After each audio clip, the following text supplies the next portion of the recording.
Welcome to the Hot Lava Podcast. Kevin Acee, Padres beat writer for the Union-Tribune. Ryan Finley, sports editor of the Union-Tribune. I'm in Seattle. Padres here for the first three games, first half of a road trip, playing out the Vetter Cup. I've already given up on it, Ryan. I mean, it's going to be tough to take the Vetter Cup, so I'm going to go for I'm kind of have my eyes on the consolation prize, which could be, the Padres winning the NL West and potentially the World Series. But if you'd like to talk about the Vetter Cup, we can. Where would you like to start? I'd like to start with the Dodgers. Padres take 2 of 3 Okay. from LA at Snapdragon. At Snapdragon. At Petco. Wow. Gosh, I've got college football in the brain. They take 2 of 3 at Petco Park from the Dodgers. If not for a pretty bad final few innings on Sunday, it might have even been a sweep. Kevin, we didn't overreact last week when they got swept. I'm not going to overreact now because they took 2 of 3. But certainly these look like two pretty evenly matched teams. As we look down the barrel of the postseason here. Yeah. And you know what? That would be the thing to take away from it, right? Like you can talk all you want about the theory and the Padres do this well and do this well and they're set up this way and this way for the playoffs and they've done this and this. What have you done head to head against the Dodgers? And it hasn't been pretty. I was thinking, and I wrote out some notes before the series about just how much the Dodgers have owned the Padres. And I've talked about it before that every time it gets close, the Dodgers squash them. And I didn't use any of those notes this series because the Right. Padres played better and pitched better, and their record was better because 2-1 is better than 0-3. So there you go. In the newsletter this morning, I put that notably they're tied for first place. More importantly, they're playing well. Yep, they're playing good baseball, and there's that. The starting pitching was something we talked about a lot when we last met here on Friday. Acquitted itself pretty nicely, I thought, over the weekend. 3 pretty good performances, none bigger than the one by Nestor Cortez. Baseball's a crazy game, isn't it, Kevin? It is in so many ways, man. That was my favorite. I mean, Nick Pivetta is a very much a pleasure to watch and has been. Yu Darvish as well can be just masterful. A crafty lefty hitting spots because he has to. Nestor Cortez kind of has to be that good. I realize that from Dodgers fans, Dodgers media, that like, ooh, they're struggling. It's the Dodgers. Well, maybe the Dodgers aren't executing. Sure, okay. The Dodgers lead Major League Baseball in a lot of offensive categories and have won the exact same number of games as the Padres, which I think is 4th or 5th most in the major leagues. Nestor Cortez did a really good job shutting out for 6 innings, taking a no-hitter into the 6th, a perfect game into the 6th. He did a really good job. Yep, and this is somebody who, like we talked about on Friday, as we start to think a little bit about what a playoff rotation would look like, right? I think that there are 2 names you could write in ink right now, right? Yu Darvish and Nick Pivetta. If you had a left-hander who had been on a little bit of a heater to finish the regular season, I know that he probably wouldn't be everybody's choice as the third guy, but having a left-handed starting pitcher who's worth something can really help you in the postseason. It can. I think that you're right, that there is virtually no chance. That would take some serious outside the box, especially so not in the wild card, right? Because that's going to be Michael King, right? If Michael King is back and pitching well, and then in the NLDS, you only need 3 starters there too. They have now spaced it out where I believe you go game off, 2 games off, game if you have to go all 5. Or so, yeah, two games, then off. Yeah, you need 3 starters. That's it. Right. So a 4th one would be on the roster, and probably I would think in place of Yuki Matsui, but you don't need to use them. And then for anything beyond that, you would go with a 4th, and that is where I think it's interesting. Where does Nestor Cortez fit in? Yeah, right. I mean, who would have thought, again in March that we'd be talking about, well, would it be Nestor Cortez or Dylan Cease? Would it be Nestor Cortez or Michael King? And again, he would need to put together another 3 or 4 excellent starts after. Yes. That's The it. reason we would be mentioning it is at this, and it still may be the case, but before that start, we're going, is he even on the playoff roster? Right. Oh yeah, totally. Totally. Can we talk about Yuki Matsui just for a minute, Kevin? He's not really on our agenda here. It has become clear to me, we saw it yesterday a little bit, that not only is Yuki Matsui struggling, but Yuki Matsui is pretty much the last guy out of that bullpen. Fair to say, and my understanding is that he cannot be sent down. Do we know anything Right. about the contract details there? Right. He can't be sent down. You don't need a mop-up guy in the playoffs. That's all I'm going to say. Right. You don't need a mop-up guy. So, Right. because you can make anybody a mop-up guy. You make Martin Perez was that guy last year. I assume that one of the two lefty starters would be that guy to be on the roster. Yeah, that's all. Yuki has his moments and his usefulness in the regular season. Yep. He has a role. It's just not a role that's really going to be needed in the playoffs. You wouldn't think. Right. Michael King, we have a health update there on him. He had a bullpen session yesterday, actually faced some hitters, looked pretty good. He is on track to return. Yeah, he had he got 3 innings plus an out in a sim game at Petco Park. And I guess my question will be, why rush him back? Why not do a rehab start? Why not get him up further? I think it was 44 pitches. Like, why? So I think that's still a question. But obviously Michael King wants to come back and pitch. Obviously healthy Michael King is really good. And so we'll find out here in the next day or two. But kind of, I don't want to say rushed, but hindsight being what it is, and knowing that maybe Michael King was trying to work through an issue with his knee, maybe a little more time there would have been a good idea before he came back the first time. So the good news is knee was drained, feeling good, arm is fine, just a matter of when. Right. And I think for the Padres, it's worth keeping this in mind with Michael King. For the Padres to do what they want to do in the playoffs, Michael King probably has to be good. And there is no rush to bring him back, really. I mean, they expect to be playing baseball into the month of October.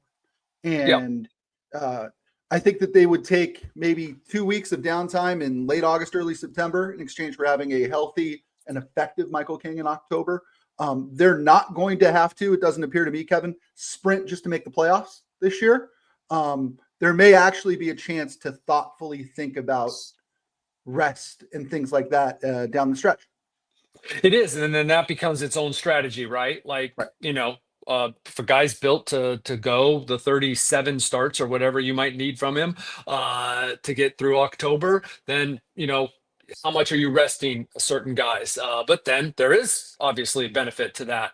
And the reason that you say you're going to need Michael King to go where they want to go in the postseason is, it's all well and good and look super impressive, right? Like, they've won 75, whatever it is.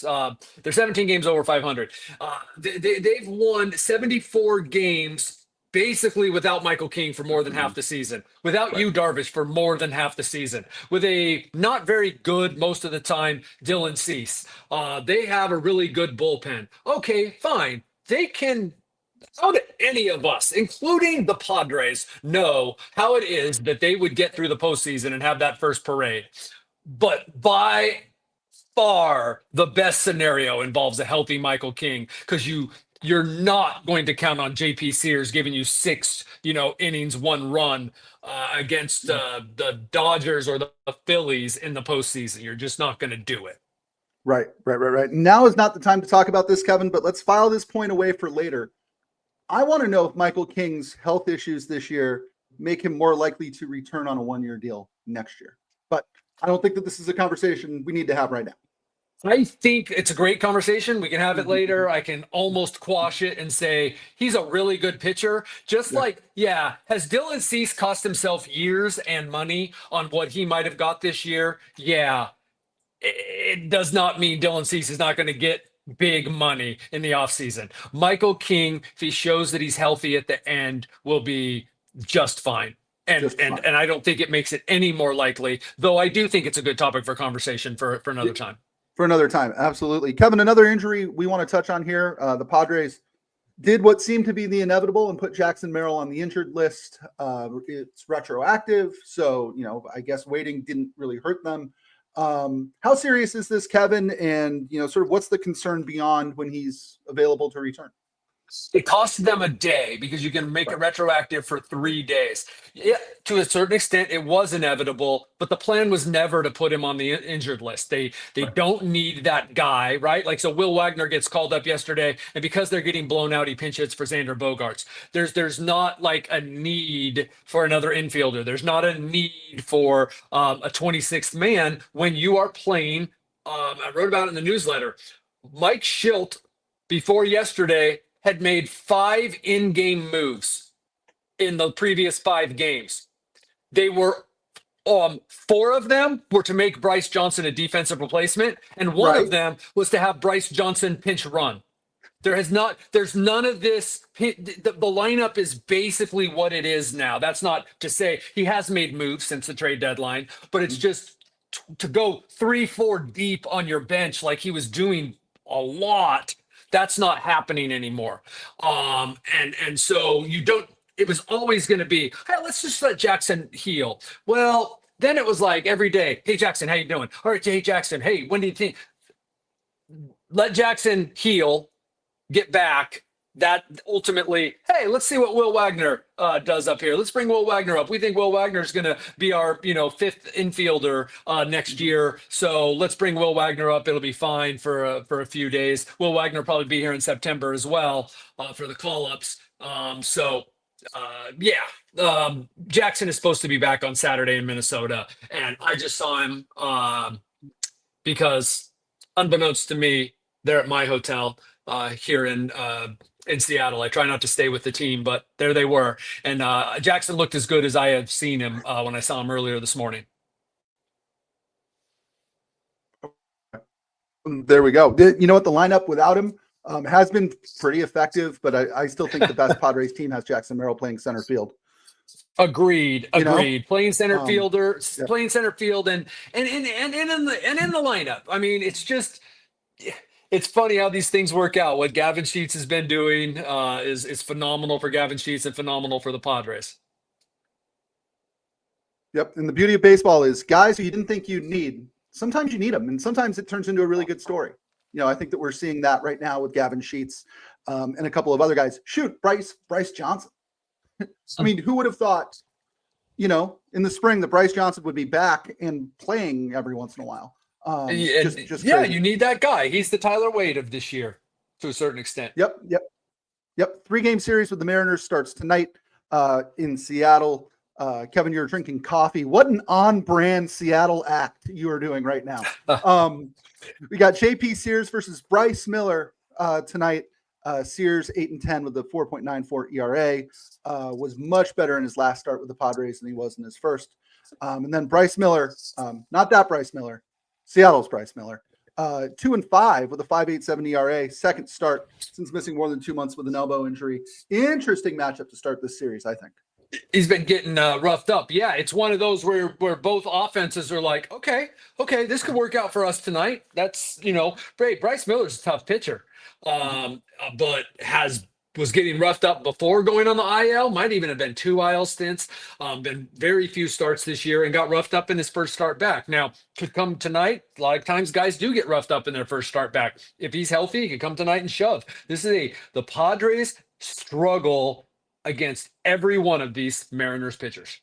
Yep, they do. By the way, I can't see that Bryce Miller without thinking of the column that our late Bryce Miller wrote about this Bryce Miller in spring training a couple of years ago. And with the picture with Bryce Miller, the one Bryce Miller holding the notebook and the pen, and the other Bryce Miller holding the baseball, and it was the opposite Bryce Millers holding the objects that they use for their occupations.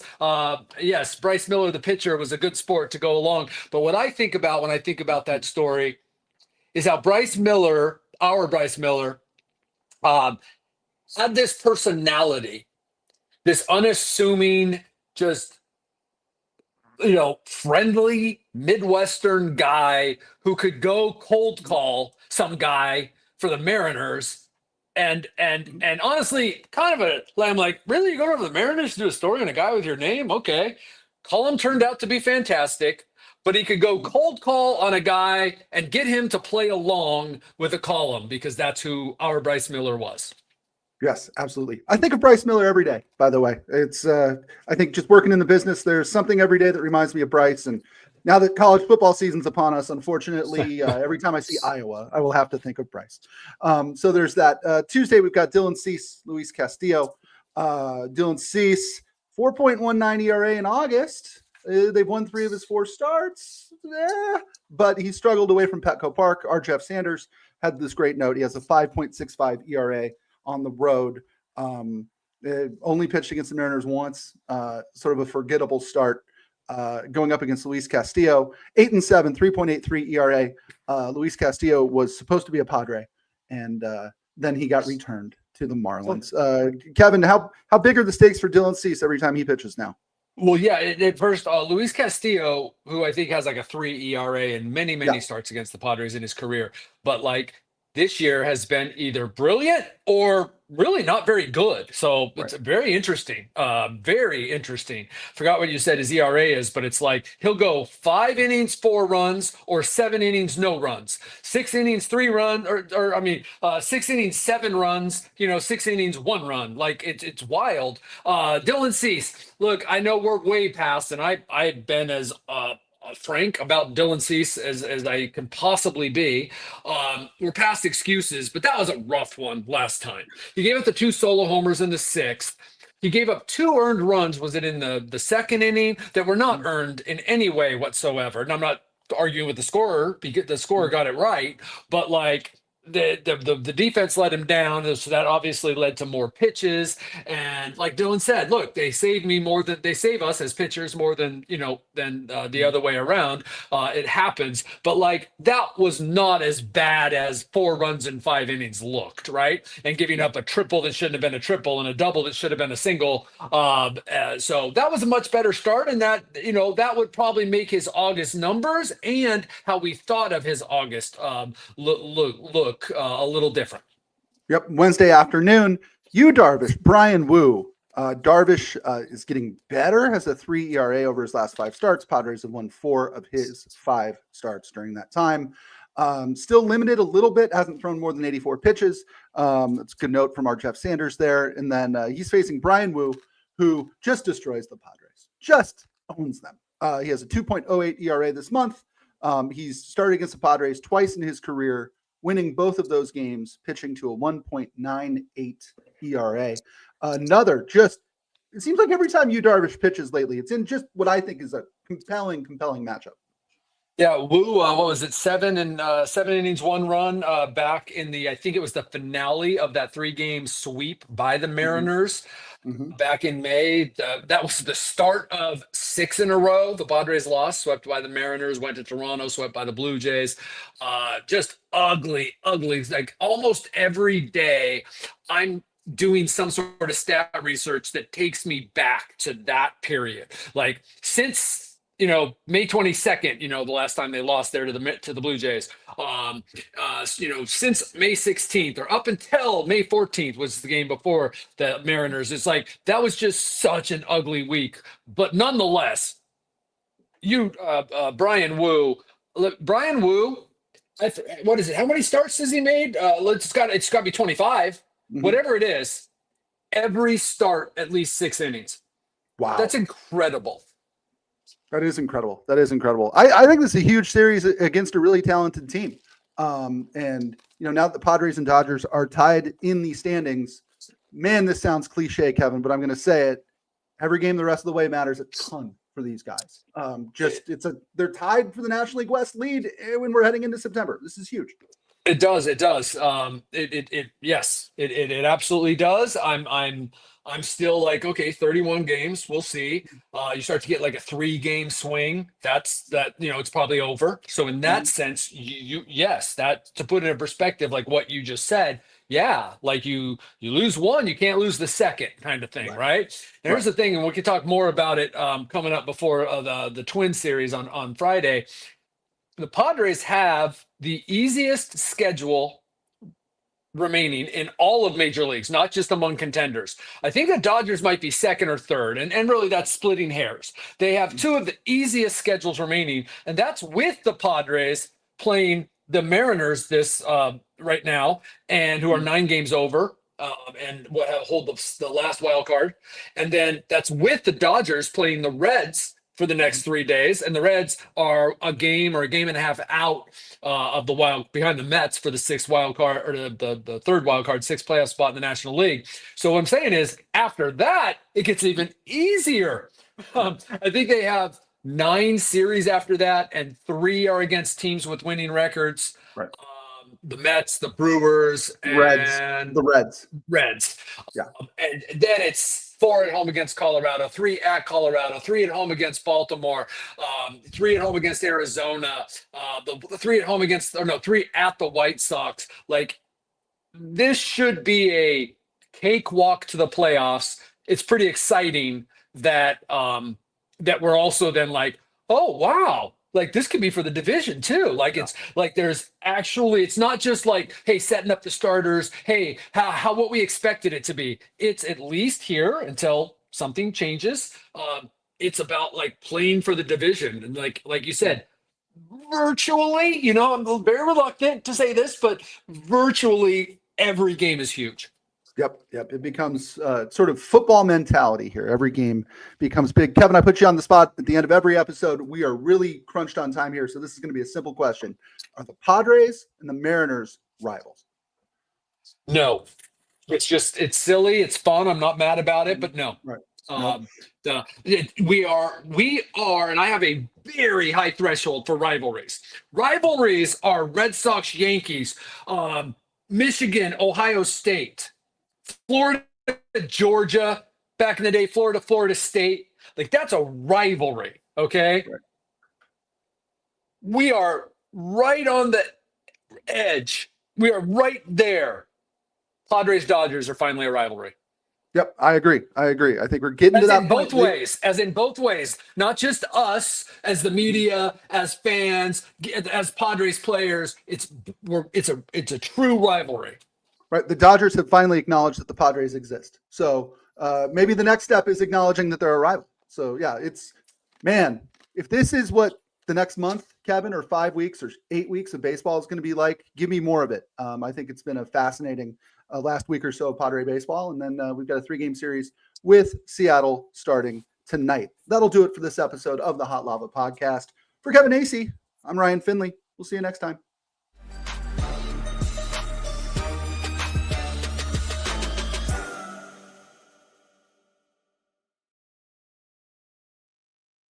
Oh, look at that.